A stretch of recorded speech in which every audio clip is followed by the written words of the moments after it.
Levez-vous, nous allons lire la parole de Dieu. Malachie chapitre 4. Prenons le verset 5. Disons. Voici, je vous enverrai Élie le prophète, avant que les jours de l'Éternel arrivent, ces jours grands et redoutables. Il ramènera le cœur des pères à leurs enfants, le cœur des enfants à leurs pères, de peur que je vienne frapper le pays d'interdit. Que Dieu bénisse sa parole. Veuillez vous asseoir. Amen. Nous parlons sur l'Exode. Nous avons vu avec vous le premier Exode. Nous avons vu le deuxième. Et nous avons dit ceci. L'Exode, c'est la sortie. Dieu appelle son peuple de sortir d'un endroit, de sortir d'une condition pour aller dans le pays de la promesse. Nous avons vu dans le premier Exode que c'était Moïse. Dieu a envoyé Moïse. Et nous avons remarqué que dans chaque Exode, il y a la présence de la colonne de feu. Et il y a la présence d'un prophète. La présence du rocher frappé. Et la présence du serpent d'airain. Et Moïse a fait sortir les enfants d'Israël de l'Égypte. Et Josué les a conduits dans le pays de la promesse. Dans le deuxième Exode, Frère Branham dit, c'était Jésus lui-même, le Dieu prophète. Il a fait sortir Israël du judaïsme, du romanisme, du coutume, pour les amener au pays de la promesse, qui était le baptême du Saint-Esprit. Malgré qu'ils l'ont rejeté, mais Jésus a réussi à gagner 120 croyants. Et tous ces 120 étaient dans le pays de la promesse. Ils ont reçu le Saint-Esprit. Ils sont arrivés dans leur pays de la promesse. Et aujourd'hui, nous parlons du troisième Exode. Frère Branham dit il y a plusieurs exodes. Mais nous prenons trois exodes. Ce sont des exodes majeurs. Et il y en a tant. Il peut y avoir 100, 50, 20. Mais nous parlons de ces trois exodes. Nous venons de lire dans Malachie 4. Il y a une promesse dans le verset 5 jusqu'à 6. Dieu nous promet un Élie. Dieu promet un prophète avant le jour de l'Éternel. Nous savons tous que ce jour, il s'agit de son retour. Un jour grand et redoutable.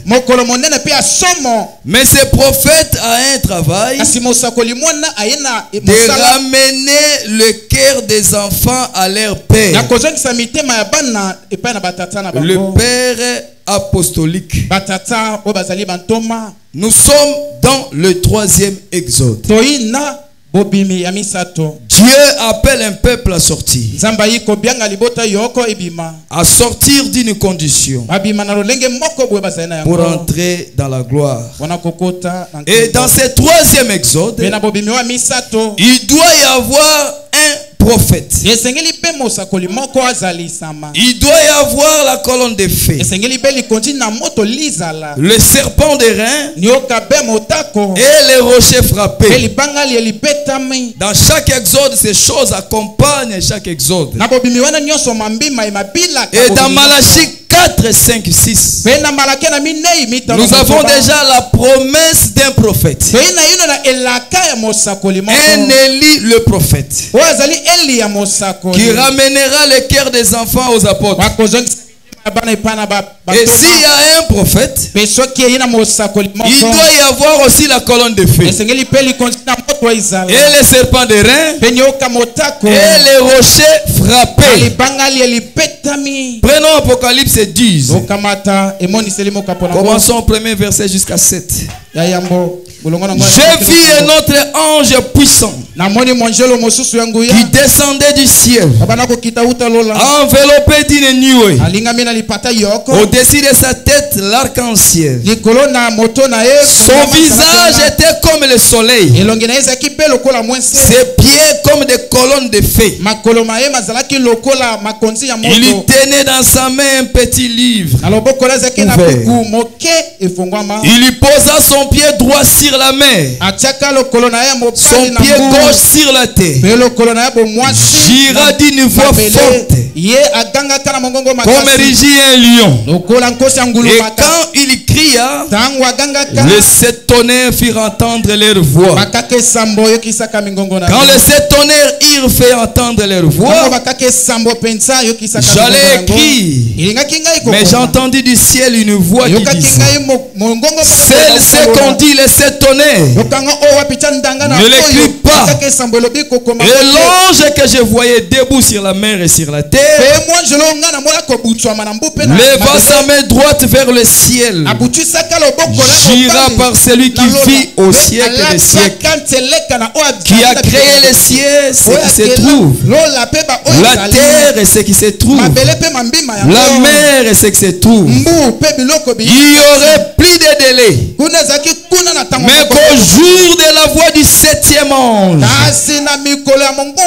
quand il sonnerait de la trompette, le mystère de Dieu s'accomplirait, comme il a annoncé à ses serviteurs, le prophète. Donc, parlons d'abord du prophète. Parce que le 3e exode, ça se passe maintenant. C'est dans notre temps. Touchons d'abord les prophètes. Malachie 4 promet un prophète. Et ce prophète doit ramener les gens dans la foi apostolique. Et nous avons reçu beaucoup de prophètes. Des prophètes interplanétaires, des prophètes de la nation, des prophètes mondiaux, beaucoup de prophètes. Mais comment nous allons reconnaître ces prophètes? Ces prophètes promis dans la Bible doivent nous ramener à la foi, à la croyance, à la vie apostolique. Maintenant, dans tous ces prophètes internationaux que vous connaissez, qui a ramené l'église à la foi apostolique? Vous connaissez un? Il y a un. S'il n'y en a pas, moi j'ai un. Il y a un seul prophète qui a fait ce travail. Et vous allez voir les églises que ces prophètes ont fondées. Et vous allez remarquer la manière apostolique dans ces églises. Et quand vous regardez les gens du message, vous voyez au moins l'aperçu de Marie, de Pierre, de Jean. C'est le prophète William Marion Branham. C'est lui qui a amené un message qui nous ramène à la foi apostolique. La prédication de Branham ramène les gens à la Bible. C'est Branham qui a prêché la divinité suprême de Jésus-Christ. Toutes ces églises dénominationnelles baptisés au nom du Père, Fils, Saint-Esprit, ils ne connaissaient pas le vrai Dieu. Et ne connaissaient pas le nom de Dieu. Jusqu'à ce que Branham arrive. Il a prêché la divinité suprême du Seigneur Jésus-Christ. Et que le baptême est au nom du Seigneur Jésus. Et il nous a ramenés à cette foi apostolique. Et quand vous regardez nos sœurs, vous pouvez voir la percée de Marie de Magdala. Leur manière de se comporter, leur manière de vivre. Donc c'est William Branham qui est le prophète de ce troisième exode. Est-ce que vous êtes avec moi? Avançons. Si lui il est le prophète du troisième exode, alors il doit faire sortir le peuple d'un pays, d'une condition, pour les amener dans un autre pays de la promesse. Et si c'est Branham qui est le prophète du troisième exode, il doit y avoir la colonne de feu. Parce que dans chaque exode, c'est la colonne de feu qui conduit le peuple à travers ces prophètes. Il doit avoir la colonne de feu. Est-ce que vous êtes avec moi? Et la Bible nous parle d'Apocalypse 10. La Bible parle du descendre de l'ange de l'Éternel. Un ange puissant qui descend enveloppé de l'arc-en-ciel. C'est bien comme la colonne de feu. Oh, la parole de Dieu nous montre que la colonne de feu n'est rien d'autre que le Seigneur Jésus. La colonne de feu, c'est l'ange de l'alliance. Alors voilà pourquoi cet ange descend. La colonne de feu descend pour accompagner les prophètes. Apocalypse 10. Et ces prophètes sera loin de la colonne de feu et sortira le peuple de Dieu de toutes ces formalités. Prenons Luc. Posons d'abord les fondements. Luc chapitre 17, 28 à 30. Ce qui arriva du temps de Lot arrivera pareillement au temps de la fin. Les hommes mangeaient, buvaient, achetaient, vendaient, plantaient, bâtissaient. N'est-ce pas ce qui se passe aujourd'hui? Mais le jour où Lot est sorti de Sodome, une pluie de feu et de souffle tomba du ciel et les filles tous périt. Il en sera de même le jour où le Fils de l'homme paraîtra. Quand vous voyez le temps de Sodome arriver sur la terre, quand vous voyez le temps de Gomorrhe, la parole nous promet le Fils de l'homme. Disons amen à la Bible. La Bible dit quand vous verrez ce temps-là, le temps de Sodome et Gomorrhe, les gens vendaient, bâtissaient, mariaient leurs enfants. Quand vous allez voir ça, la condition sodomique, l'homosexualité, la multiplication des gens sur la terre, quand vous verrez le temps de Noé et de Sodome se mêler, sachez que le Fils de l'homme sera sur la terre. Disons amen à ça. Le Fils de l'homme sera sur la terre à ce moment-là. Qui est le Fils de l'homme? C'est le Seigneur Jésus-Christ. Ah, ça commence à chauffer. Le Seigneur Jésus sur la terre. Oui. Il a promis au temps de la fin, je viendrai. C'est lui-même qui fera ce travail. Pour faire sortir son peuple, le ramener dans la vie éternelle, dans la gloire éternelle. Le Fils de l'homme doit être sur la terre pour accompagner un prophète pour ce troisième exode. Continuons maintenant, entrons dans la matière. Votre vie est-elle digne de l'évangile? Paragraphe 28. Il dit ce soir, et bien ce matin, si Jim est là, où il est enregistré sur la bande, quelqu'un a attiré mon attention là-dessus. Je dis le deuxième exode. Je ne voulais pas dire deuxième. Il s'agit du troisième exode. Le Saint-Esprit, sous la forme de la colonne de feu,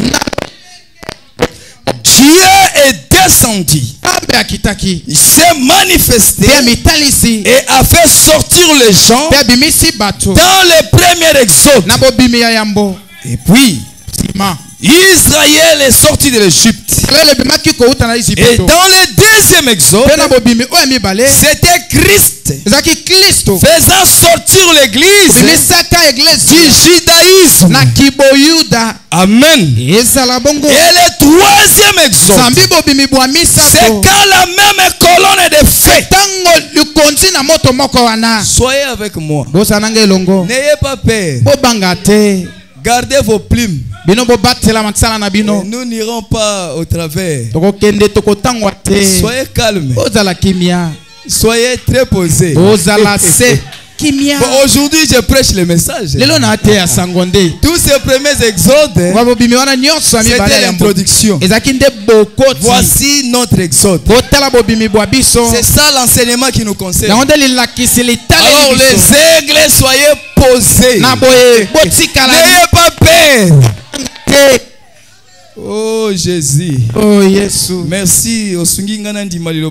Merci, tu m'as aidé de croire la parole dans la vérité. Que je puisse croire cela entièrement. Un vrai aigle Un vrai aigle n'a pas peur. Ses ailes sont déployées. Il va s'envoler. Le troisième exode, c'est quand la même colonne de feu, c'est-à-dire le même Dieu, cela veut dire Jésus-Christ. Ça n'est pas changé. Quand la même colonne de feu fait sortir l'épouse de l'église, dans le troisième exode, ce n'est pas comme le premier. Le premier exode, ils sont sortis d'un pays naturel pour un pays naturel qui était la Palestine. Dans le deuxième exode, sortir d'une condition pour entrer dans le baptême du Saint-Esprit. Dans le troisième exode, sortir de l'église. Dieu nous appelle à sortir des églises. Mais qu'est-ce que tu veux dire, pasteur? Toutes ces dénominations, cela veut dire que toutes ces dénominations, ce sont nos champs. Parce que ce sont des païens. Excusez-moi. Je dois dire la vérité. Et nous allons prêcher les dénominationnels. Nous le prêchons. Nous prêchons les païens et les gens des églises. Parce que tous sont les mêmes. Est-ce que vous me comprenez? Dans le troisième exode, c'est sortir des églises.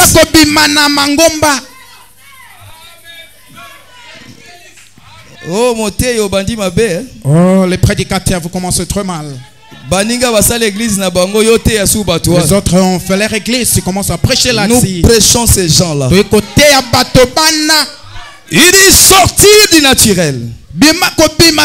Premièrement, sortir du spirituel. Deuxièmement, oui, le spirituel sort du spirituel. Vous voyez, le spirituel sort de l'église plutôt. Nous avons alors les trois âges en rapport avec cela. Sortir de l'église. Comme je vous ai toujours dit, ce n'est pas le temps des églises. Parce que l'église ne te sauvera pas. C'est le temps de la parole. Le temps de recevoir la vraie parole. Et la vraie parole aujourd'hui, c'est Malachie 4. Frère Branham me dit, en dehors de Malachie 4, tout évangile n'est que du sable mouvant. Il n'y a pas d'évangile à prêcher. Nous prêchons Malachie 4. Nous répétons le message. Le salut est dans le message. Vous n'aurez jamais le salut. Dans toutes ces églises, vous pouvez tomber sous l'onction. C'est l'émotion. Mais vous n'avez pas la vraie chose. Voilà pourquoi vous ne craignez pas Dieu. Mais ici, il y a la vie Zoé. Voilà pourquoi c'est comporte de la manière qui se comporte. La vie de Dieu est dans le message. Ce n'est pas le temps des églises. On ne doit rien cacher. Vous devez quitter les églises. Quitter les églises. Le troisième exode, Dieu envoie un prophète pour faire sortir les gens de l'église formaliste. Oh pasteur, ne faites pas comme ça, pasteur. Sois quand même gentil. Vous ne serez pas sauvé avec la gentillesse. Paragraphe 8, le signe. Il dit maintenant, c'est un type d'aujourd'hui qui est montré. Nous trouvons devant un autre exode. Nous nous trouvons devant cet exode. Dieu faisant sortir Israël de l'Égypte pour les faire entrer dans la terre promise. Un type de Christ faisant sortir l'épouse de l'église pour la faire entrer dans le pays promis. Nous sommes dans un exode. Maintenant, vous pourrez étudier les passages des Écritures. Quand nous avons juste le temps d'en voir le point principal. C'est vrai. Comme Dieu a fait sortir une nation d'une nation, Dieu fera sortir l'épouse d'une église. L'épouse serait appelée à sortir de toutes les églises. Ce sont les élis. Les élis de Dieu qui sortiront. Oui. Et nous sommes au bord de cet exode. En ce moment même. Parce que les Écritures nous donnent toutes les preuves que nous sommes là. Maintenant, je sais que cela a été dit bien des fois. Mais mon ami, une fois ça sera dit. Pour la dernière fois, le temps s'effondra dans l'éternité. Amen. Il vient faire sortir une épouse d'une église. Voilà vous qui êtes venus aujourd'hui. Vous priez, je ne sais pas quel nom. Je n'ai pas besoin de faire la publicité de ces églises. Dieu a envoyé le prophète pour que vous quittiez ces églises.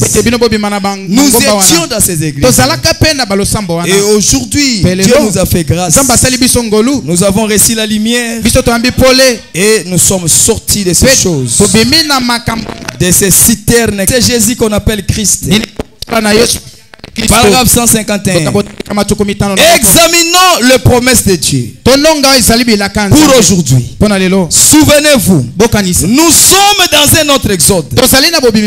Cette fois-ci, c'est un exode. Non pas pour aller dans une terre promise d'ici-bas, mais pour aller dans la terre promise de la gloire, d'où il n'y a plus jamais de retour. Frère Branham dit gloire à Dieu. Nous y serons. Oui, Branham, je le crois. Nous y serons. Vous aussi, vous croyez comme ça? Nous y serons. Voulez-vous le faire? Tandis que nous inclinons la tête, nous sortons de l'église pour entrer dans le corps de Christ, pour former l'épouse parole, la femme de Jésus, la femme parole, qui reflètera la lumière de Dieu sur la terre. Est-ce que vous me comprenez? Et notre modèle, notre exemple, ça sera ces prophètes. Il va nous montrer comment nous devons vivre, comment nous devons marcher, parce qu'il est notre prémisse de croyants. Paragraphe 91, toujours, que ferons-nous? Il a dit à Moïse, lorsqu'il a rencontré au buisson ardent, il a dit, je suis le je suis. Je me souviens de ma promesse. Je me suis souvenu que je ferai sortir ces gens par une main puissante. Et frère Branham me dit, cette main c'était Moïse. Je fais la promesse et je vais maintenant l'accomplir. Je t'envoie, toi Moïse. Dieu envoie toujours un homme. Je t'envoie. Pronom personnel. Sois simplement mon porte-parole. Sois simplement mon porte-parole. Est-ce que vous me comprenez?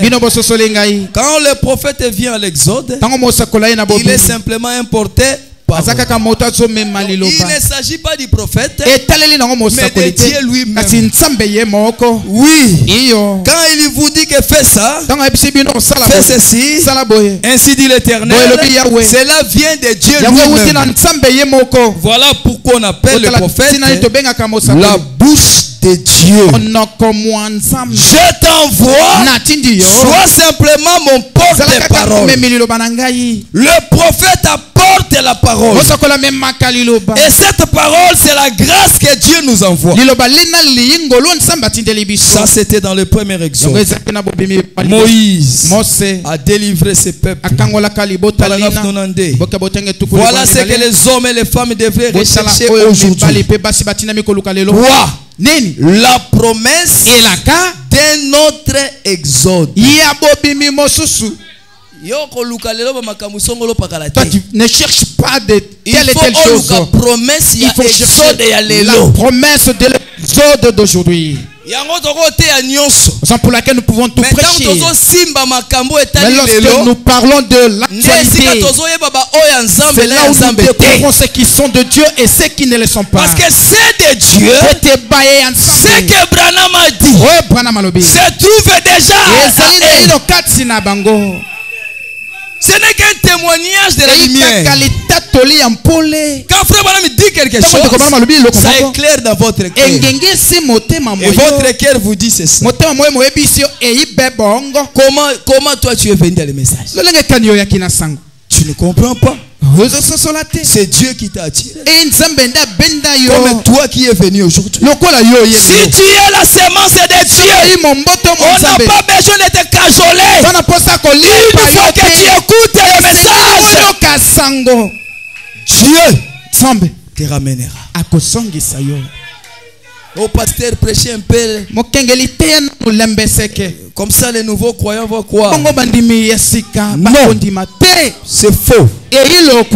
Frère Madame, il dit le poisson arc-en-ciel, on ne peut pas l'avoir dans des petites rivières. Non. Il faut les chercher de la mer. Alors laisse la parole être prêchée. Et des poissons arc-en-ciel croiront le message. Dieu a envoyé un prophète pour nous faire sortir des dénominations, de toutes ces conditions dénominationnelles. Et ce prophète, c'est William Branham. On n'a pas honte de dire ça. D'ailleurs, nous sommes fiers. Parce qu'il n'y a pas un prophète comme Branham. Depuis que le monde est monde. Oui. Le plus grand de tous les prophètes, c'est William Marion Branham. Il est plus que Moïse, plus que Élie, plus que Jean-Baptiste. C'est le grand prophète. Voilà pourquoi les gens le confondent à Jésus. C'est parce qu'il est tellement grand. Quand vous le regardez, c'est comme si tu étais devant Jésus lui-même.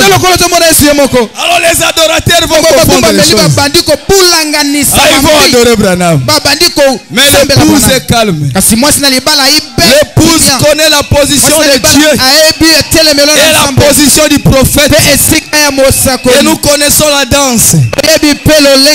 Est-ce que vous me comprenez? Dieu a envoyé Branham avec la colonne de feu qui est Jésus lui-même pour nous délivrer de toutes ces conditions dénominationnelles, de tous ces systèmes.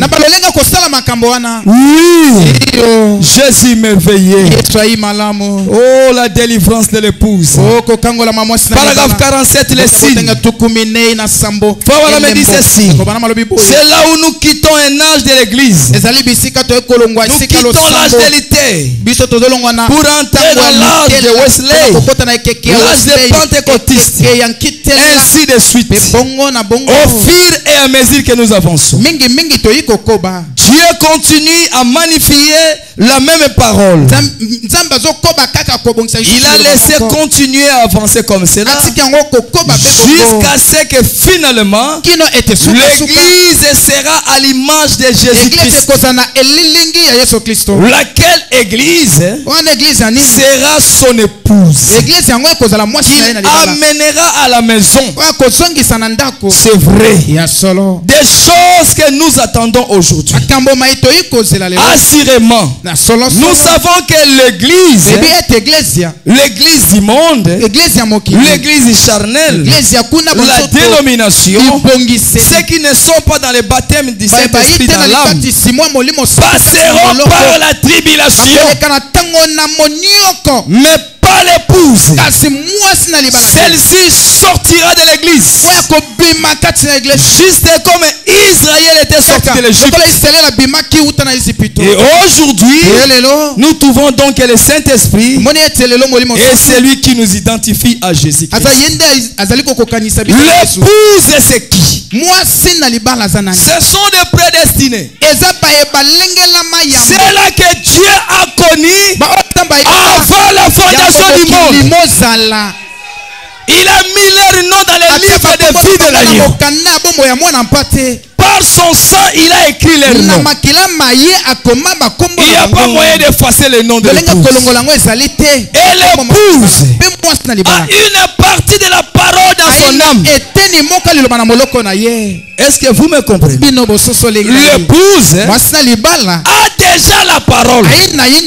Mais lorsque nous sommes nés dans ce monde, cette parole est étouffée par le péché, par le rythme du monde. Mais lorsque l'autre partie de la parole qui est restée, quand l'autre partie de la parole, quand vous allez vous rencontrer avec l'autre partie, la partie qui est déjà en vous reconnaît directement le reste de la parole. Voilà pourquoi frère Branham parle de ces petits aiglons. Il parle de ces mères aigles. Comment ces fermiers a pris l'œuf de l'aigle, il a placé sur le poussin. Et comment cet aigle pouvait reconnaître la voix de sa maman. Nous étions dans ces églises. On était mal à l'aise. On ne se sentait pas bien. Il y a des fois notre sainteté dépassait le pasteur. Notre manière de voir les choses. Là-bas, on ne nous comprenait pas. Pourquoi? Nous ne sommes pas des poules. Nous sommes des aigles. Nous volons plus loin. Nous comprenons les choses claires. Et quand vous écoutez le message, quand la mère aigle commence à trompeter, vous écoutez ces cris-là. Quelque chose vous dit. Ceci me ressemble. C'est comme si cette voix, j'ai déjà entendu ça. Alors il y a la nostalgie. Vous commencez à avoir de la nostalgie. Cette voix ici, ce message, c'est comme si, c'est comme, ce n'est pas. Ce n'est pas que c'est comme si tu étais avec Jésus. Oui. Avant que ce monde existe, toi tu as déjà existé.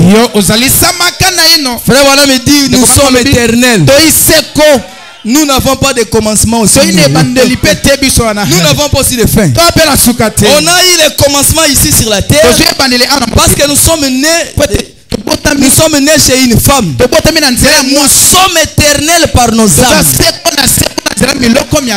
Et vous avez la facilité de reconnaître la voix de votre Père.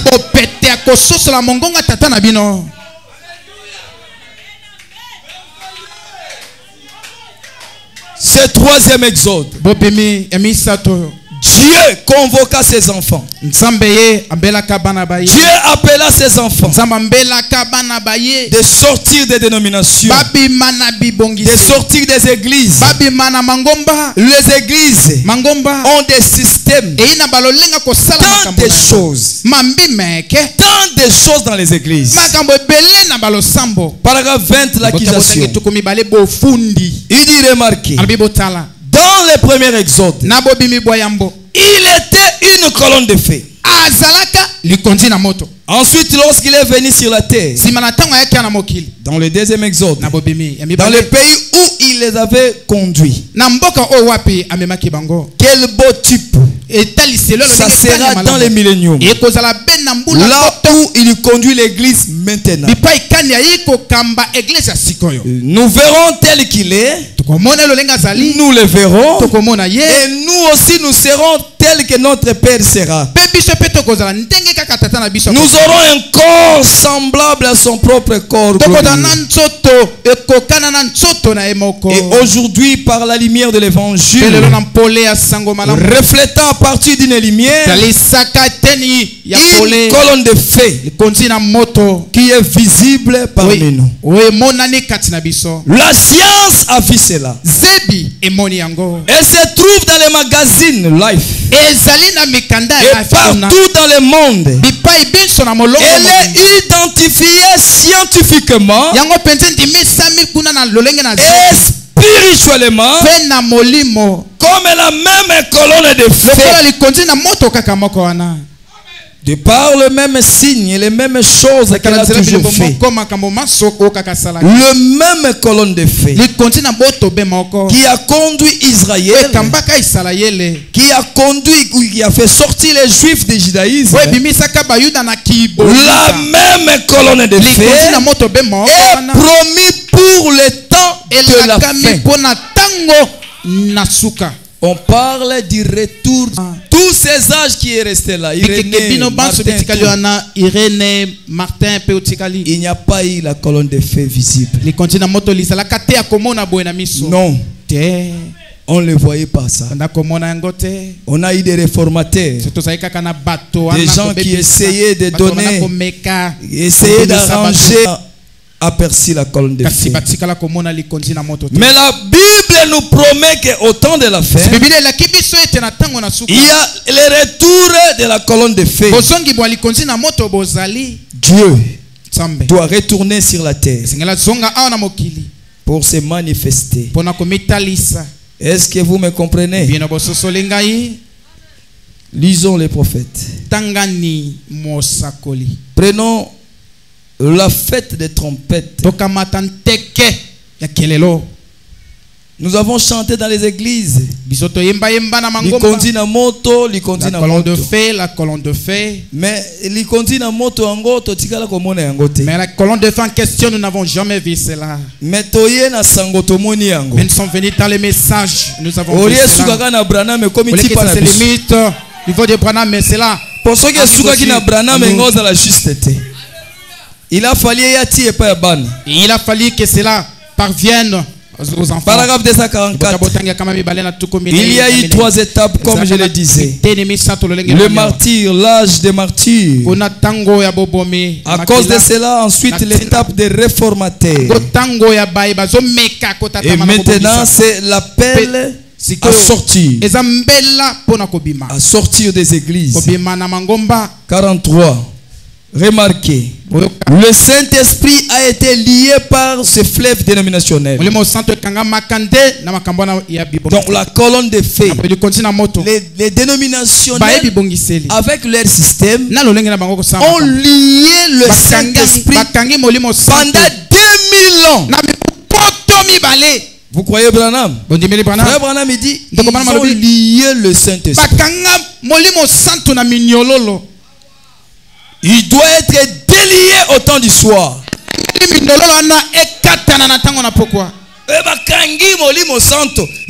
lié le Saint-Esprit. Raison pour laquelle la colonne de système, parce que cela a été saisi. Ils ont rejeté la parole de Dieu. Ils ont remplacé par des credos. Oh, le Saint-Esprit vient que sur la parole.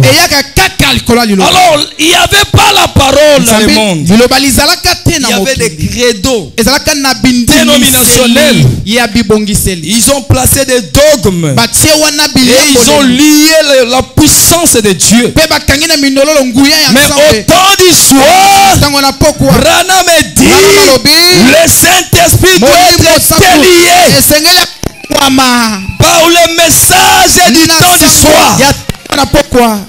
Amen. Le Saint-Esprit dans l'église de nouveau. Christ lui-même révélé dans la chair humaine.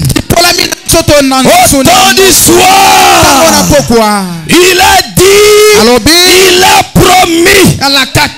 Acclamez le Seigneur Jésus. C'est au temps du soir que le Saint-Esprit doit être délié de ces chaînes dénominationnelles. Ce n'est pas le temps des systèmes. C'est le temps de la parole. C'est la parole qui délie le Saint-Esprit.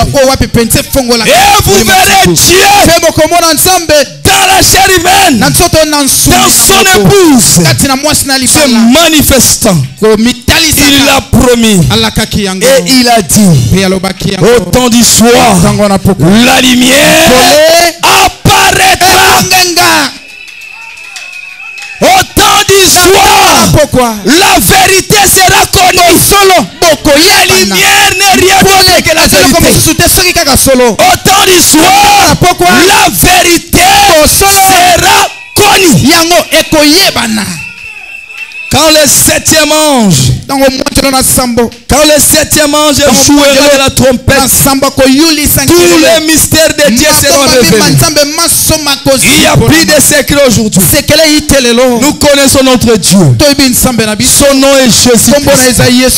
Nous connaissons la divinité. Nous connaissons les déplacements de Dieu. Nous connaissons tout ça parce que le 7e ange a sonné de la trompette. Nous connaissons l'enfer.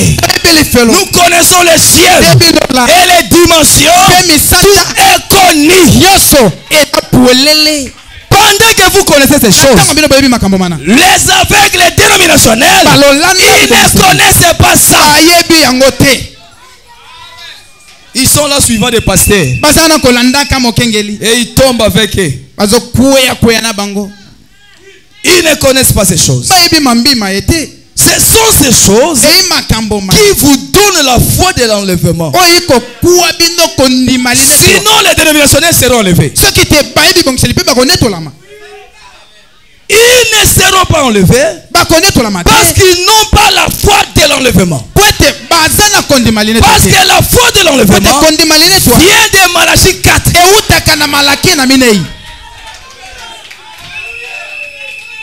Aussi longtemps qu'ils ne reconnaîtront pas les prophètes de l'âge, ils ne seront pas enlevés. Et j'ajoute encore qu'ils n'auront pas le Saint-Esprit. Oh mais pasteur, les gens tombent là-bas. Même quand Michael Jackson joue, les gens tombent. C'est de l'émotion. Ce n'est pas la vraie chose. Ils n'ont rien. Et ils savent qu'ils n'ont rien. Mais ils sont têtis. Ils ne veulent pas croire. Parce qu'ils ne sont pas destinés à croire. Mais toi qui as acquis ce message, soyez dans la joie. Le fait de croire ce message, c'est un signe pour vous que Dieu vous a connu et que vous êtes sauvés.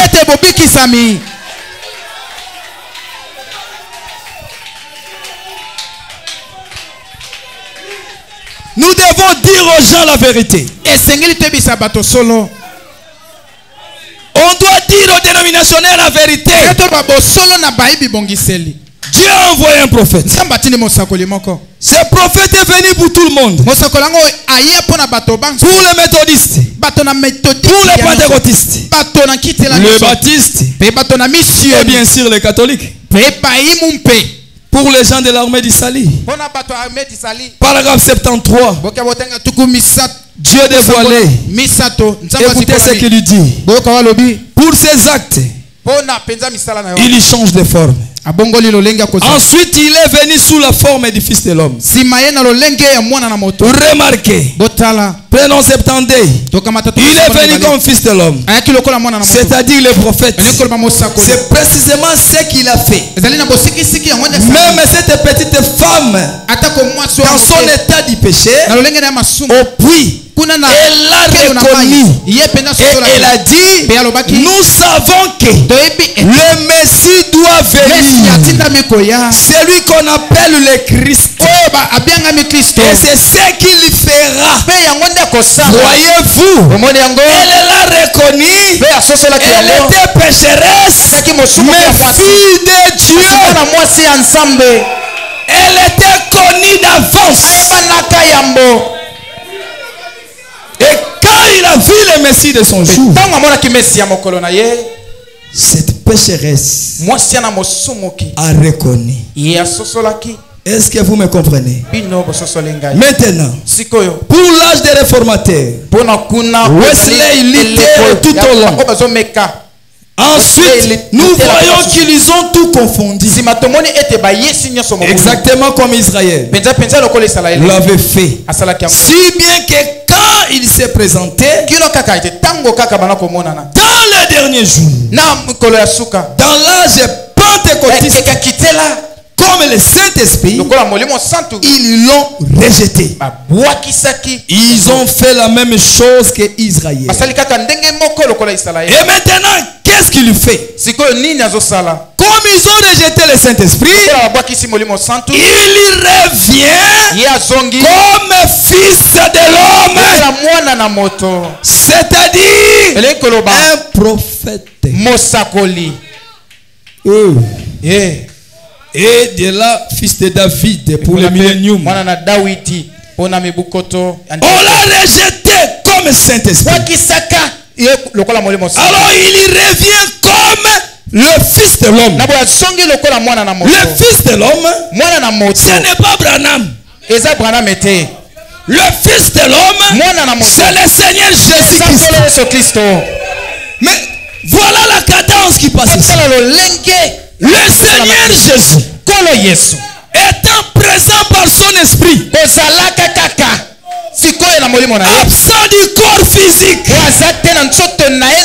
il prend un corps sur la terre qui est le corps du prophète, et à travers ce corps Jésus fait se manifester pour que vous puissiez voir la nature de Dieu dans un homme.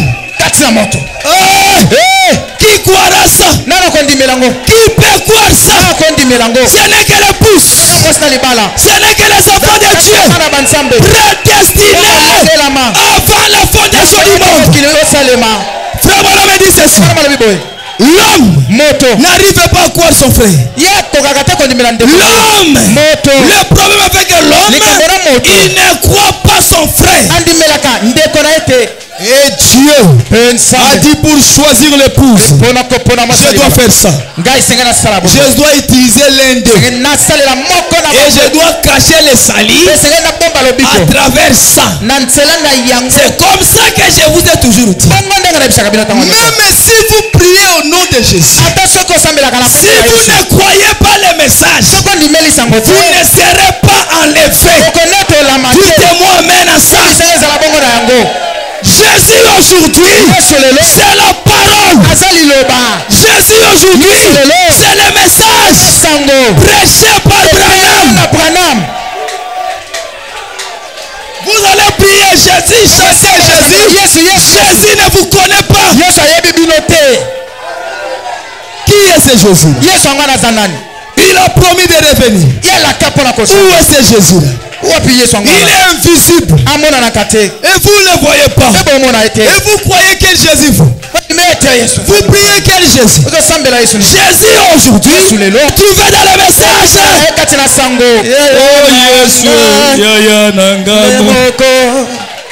Pauvre dénominationnel, pauvre aveugle, chantant Yaya Yesu, mais ne connaissant pas ces Yaya. Pauvre dénominationnel. Dieu enverra un prophète. Ce prophète n'est pas Dieu. Voilà pourquoi nous ne l'adorons pas. Mais ce prophète-là, c'est un agent de Dieu. Dieu dit ceci: je dois emprunter un corps. Emprunter pour que les gens voient quand même ce qui s'est passé en Galilée. Oh Jésus, acclamez le Seigneur Jésus. Le Fils de l'homme de nouveau sur la terre. Jésus revient pour délivrer son peuple avec un prophète et la colonne de feu. Remarquez la photo. Vous allez voir. Nous avons le prophète Moïse. Ça c'est Moïse. Et nous avons la colonne de feu qui est Jésus lui-même. Il habite là-bas à l'intérieur. Est-ce que vous comprenez? Nous avons tout. Voici la nuée. Ce qui est la colonne de feu pendant la journée. Voici notre expiation. Le serpent de rein. Comme Moïse leva le serpent de rein, il faut de même au temps de la fin que Jésus-Christ soit élevé à la croix. Le serpent de rein pour notre expiation, pour notre guérison. La croix a tout pourvu pour nous. La croix a tout pourvu. Gloire à Jésus. Merci Seigneur. Le rocher frappé. Voici le rocher. Allez parler au rocher. Il lui donnera les saisons. Nous avons tout dans le message. C'est le troisième exode. Vous devez sortir des églises, des systèmes, des coutumes. Pourquoi le message? Quand vous croyez le message, vous croyez un prophète. Oui. Vous devez croire Moïse. Si vous ne croyez pas Moïse, vous ne croyez pas Elohim. Vous devez croire Moïse. Vous devez croire les prophètes. Comme un prophète. En qualité de prophète. C'est lui qui amène Jésus. Personne n'a vu Jésus. Laissez-moi toucher ces choses. Moïse a cherché à voir Dieu. Il a vu son dos. Mais au temps de la fin, vous avez vu le visage de Dieu. Vous connaissez Dieu. Quand vous le rencontrez, vous le connaissez. Parce que vous connaissez son visage. Que le peuple est glorieux. Sortez des églises. Sortez des dénominations. Dieu a besoin de vous. Il a envoyé un message. Il est en train de vous chercher. Mes enfants. Mes enfants. Comme la mère aigle. En train de trompeter. En train de trompeter. Le son de la mère aigle était différent de la mère époux. Oui. La mère époux faisait coin. Mais lorsque l'aigle sonne la trompette, c'est l'arme lourde.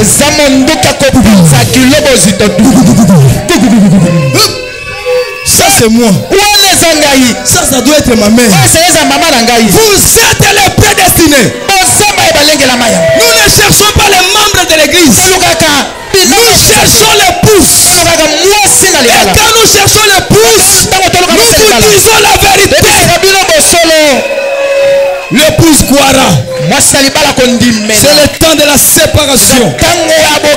Et se séparer avec les dénominations. Gloire à Jésus. Tu es dans le message. Entrez.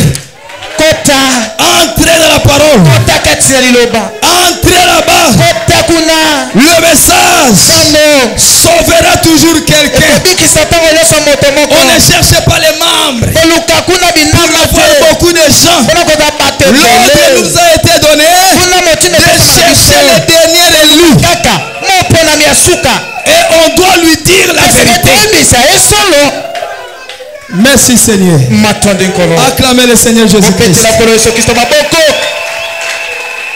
Paragraphe 115 jusqu'à 119. Troisième exode. Laissez-moi répéter cela lentement afin que vous le saissiez. Il agit de la même manière qu'au commencement. C'est la même chose qu'il fait, aveuglant les yeux de l'incrédulité